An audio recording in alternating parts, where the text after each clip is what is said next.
In this tutorial, I will show you how to dynamically assign conversation to an admin.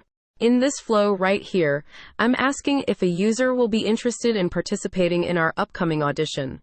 If the user is interested, I will assign the conversation to an admin. Let me show you.